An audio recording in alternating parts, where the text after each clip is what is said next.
Hello नमस्कार, कैसा है मेरा यूट्यूब परिवार। आज के वीडियो का टॉपिक है चेक बाउंसिंग के मामले में आखिर मुकदमे की नौबत कब आ जाती है। कब बैंक एनबीएफसी कंपनी अब ये तय कर लेता है कि अब इस मामले को सुलझाया नहीं जा सकता, कस्टमर से हमें बात नहीं करनी।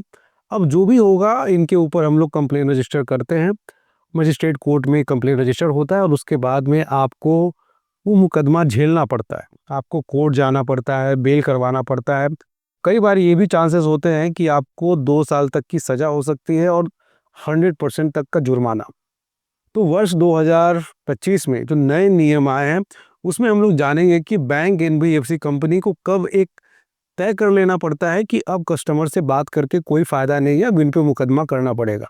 अगर आप इस वीडियो को देख रहे हैं, अगर वीडियो में बने हुए हैं, वीडियो को समझिएगा, क्योंकि इस वीडियो को अगर आप समझ पाते हो तो आपके लिए बहुत आसान हो जाएगा अपने लोन को हैंडल करना। मैं अक्सर बोलता हूं कि लोग इसलिए परेशान नहीं है क्योंकि बैंक परेशान कर रहा है। उनको अपने अधिकारों के बारे में नहीं पता, वो नहीं समझते इन चीज़ों को। जब भी हम लोग लोन लेने जाते हैं तो हमें दो चीज़ों के बारे में पता होता है कि पैसे जब लोन मिल जाते हैं और हमें ईएमआई टाइम टू टाइम देना है। अगर आप इन सारी चीज़ों को जानते हो, चेक बाउंसिंग के बारे में, लोन में क्या क्या प्रॉब्लम्स आते हैं, ईएमआई का बाउंस होना, सेक्शन 130 25 ए, तो कहीं ना कहीं आपके फाइनेंशियल एजुकेशन के साथ साथ बैंक के साथ बातचीत करने में थोड़ी सी सुविधा होगी। क्योंकि बैंक आपको बेवकूफ़ नहीं बना सकता। आपको पता होगा कि हमें बैंक से क्या बात करना है, कब क्या एक्शन लेना है, कोर्ट जाना है, बिल लेना है। सारी चीज़ें हमारे वीडियो के जरिए बहुत ही साधारण शब्दों में हम आपको बताते हैं। वीडियो को बस देखिएगा, सब कुछ समझा देंगे, अच्छे से समझा देंगे। देखिए, जब भी हम लोग बैंक एनबीएफसी कंपनी से लोन लेते हैं तो हमने दो चीज़ें करी होती है। या तो उन्हें चेक दे रखा होता है या तो ईसीएस मैंडेट करा रखा होता है। ईसीएस मैंडेट क्या होता है, जो आपने हर महीने देखा होगा ना, कि हर महीने बैंक से इलेक्ट्रॉनिक मोड के जरिए आपका पैसा कट हो जाता है, ये ईसीएस के थ्रू होता है। वो भी चेक का ही एक दूसरा रूप है। पहले के ज़माने में क्या होता था कि अगर आप 1 साल का लोन ले रहे हो तो आपसे 12 चेक लिए जाते थे, जो हर महीने बैंक कैश इन करवा लेता था। अब संभव नहीं है। अब क्या करता है, उतने महीनों के लिए आपका ईसीएस मैंडेट कर देता है। ये दो चीज़ें समझ में आ गई कि ईसीएस में और चेक बाउंसिंग में क्या समानता है। इसी का ही एक इलेक्ट्रॉनिक वर्जन है। अब क्या होता है कि जब कोई भी व्यक्ति अपने ईएमआईज़ को नहीं पे कर पाता है तो बैंक एनबीएफसी कंपनी उन्हें बोलता है कि सर, आप अपने पैसे को अगर पेमेंट नहीं करोगे तो हम लीगल एक्शन लेंगे। आखिरकार जो वो लीगल एक्शन के बारे में बात कर रहे होते हैं वो इसी चीज़ के बारे में बात कर रहे होते हैं कि अगर आप पैसे नहीं दोगे तो हम कोर्ट का दरवाज़ा खटखटाएंगे। अब इसकी नौबत कब आती है? ऐसा नहीं है कि आपका एक चेक बाउंस हुआ और कल को कोर्ट पहुंच गया। नहीं, इसमें भी समय दिया जाता है, इसको समझिए। जब आपके मेरा एक चेक बाउंस हो गया, समझिए मैंने एक बैंक एनबीएफसी कंपनी को चेक दे रखा था, हमने 1 महीने पेमेंट नहीं किया, तो वो क्या करता है कि वो दूसरे महीने भी वेट करता है। जब आप दूसरे महीने 30 दिनों का समय होता है तो आपको दूसरा मौका दिया जाता है। अगर ये बैंकिंग मामले में बात करें तो बैंकिंग में एनपीए तक का वेट किया जाता है। अगर आप जनरली किसी को भी अगर दे रहे हो तो इसमें क्या नियम है कि आपने मान लीजिए किसी व्यक्ति को चेक दिया, चेक बाउंस कर गया, तो सबसे पहले 30 दिनों के भीतर में जो चेक देने वाला है उसको एक मौका दिया जाता है कि आपका चेक बाउंस हो गया है और आप दोबारा चेक दे दीजिए। अगर दोबारा चेक बाउंस हो जाता है तब जो लेनदार है उसको अधिकार है कि आपके ऊपर मुकदमा करे। सेम चीज बैंक में भी होता है। जब आप चेक देते हो तो पहला जब चेक बाउंस होता है तो यहाँ पे कुछ भी नहीं होता, आपको बताया जाता है कि आपका पहला ईएमआई बाउंस हो चुका है, आपका जो अकाउंट है स्पेशल मेंशन अकाउंट 1 में आ चुका है। इसी तरह से दूसरा और तीसरा भी होता है।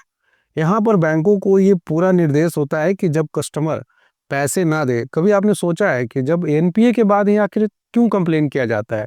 इसका साइंस समझिए। कोई भी बैंक जब पहला चेक बाउंस करता है तो पहले के जो 30 दिन होते हैं वो आपको बताया जाता है कि आपका चेक बाउंस हो चुका है, आप पेमेंट जमा कर दीजिए। जब दोबारा आप करते हो तो दोबारा ये बैंक का एक टाइम फ्रेम होता है जिसमें कि 30 दिन का समय होता है। और जनरली भाषा में समझिए, अगर आपने किसी व्यक्ति को चेक दिया है और आपका चेक बाउंस हो गया है तो वो व्यक्ति तुरंत जाके केस नहीं कर सकता। वो व्यक्ति 30 दिनों के अंदर में एक नोटिस देगा। नोटिस में वो आपको मौका देगा कि आपका चेक बाउंस हुआ है, आप जाके पेमेंट कर दीजिए। उसके लिए आपके पास 15 दिन का समय है। अगर उन 15 दिनों में भी आप पैसे जमा नहीं करा पाते तब जाके अगला पार्टी आप पे केस करता है। सेम चीज़ बैंक में होता है। जब आपके 3 ईएमआई नहीं जाते तो बैंक 15 दिन का आपको समय देता है कि जो भी पैसे आपके जो डिफॉल्ट्स है वो जाके जमा करा दीजिए, अदरवाइज बैंक आपकी लीगल कार्रवाई शुरू करता है। अब यहाँ पे जानते हैं बहुत दिनों से एक बहुत बड़ा डिस्प्यूट चल रहा था कि सर हमने तो पर्सनल लोन लिया है, हमने तो क्रेडिट कार्ड ले रखा है, हमने तो अनसिक्योर्ड लोन ले रखा है, तो इसमें हमें कुछ भी नहीं हो सकता। देखिए, ये जो सेक्शन 138 है, ये सेम टाइम पे सिविल का भी मैटर है और सेम टाइम पे क्रिमिनल केस में भी कंसिडर किया जाता है। सिविल का मैटर क्या होता है, क्रिमिनल मैटर क्या होता है, इसको बहुत ही साधारण भाषा में समझिए।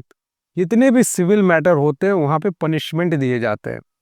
यहाँ पर मान लीजिए जुर्माना लगाया जाता है, और जितने भी सिविल के मैटर नहीं होते, क्रिमिनल मैटर होते हैं, उसमें सजा का प्रावधान है। सेक्शन 138 एक ऐसा मैटर है जहां पर आपको सजा भी होता है और सेम टाइम पे आपके ऊपर जुर्माना भी लगाया जाता है। तो ये दोनों तरह से ट्रीट किए जाते हैं। अगर मान लीजिए आपका जो चेक है ये कोर्ट में गया, आप अगर इसको नहीं रीपे कर पाते हो तो आपको 2 साल तक की जेल हो सकती है और साथ ही में आपको 100% तक का जुर्माना भी लगाया जाएगा। अब इससे बचा कैसे जाए? जैसे ही आपके पास सेक्शन 138 या 25A के तहत समन आता है, देखिए इसके 3 स्टेप होते हैं। जब भी आपका कोई भी मामला कोर्ट में जाता है तो यहाँ पे सबसे पहले आपको समन भेजा जाता है। समन में ये बताया जाता है कि आप जाके कोर्ट में मिलिए, आपके ऊपर ये मुकदमा है और आप जाके बेल ले लीजिए। जब आप बेल ले लेते हो तो वो मामला खत्म हो जाता है, बाद में समझौते के रूप में इसको खत्म किया जाता है। अगर आप बेल नहीं लिए जाते तो दूसरे बार बेलेबल नोटिस आता है कि आपका जो समन है अब इसमें बेल करा सकते हैं, जो वारंट है इसमें बेल मिल जाएगा। फिर भी आप नहीं जाते हो तो माननीय कोर्ट का अपमान होता है। अगली बार नॉन अवेलेबल वारंट जारी होता है जिसमें आपको जेल जाना तय है। 14 दिनों की न्यायिक हिरासत में आपको जेल हो जाती है और यहाँ पे जब सुनवाई होगी तब 2 साल तक की सजा हो सकती है और 100% का जुर्माना। तो यहाँ पे किसी व्यक्ति को घबराना नहीं है क्योंकि ये बेलेबल कानून है। जब भी आपके पास समन आए आप जाके तत्काल प्रभाव से बेल लीजिए, उसके बाद बैंक के साथ समझौता कीजिए। इसमें अगर कोई भी सवाल जवाब कन्फ्यूजन हो तो कमेंट कीजिएगा। पर्सनली बात करना चाहते हो स्क्रीन पे नंबर है, अपॉइंटमेंट के थ्रू आप मुझसे बात कर पाओगे। जय हिंद, वंदे मातरम।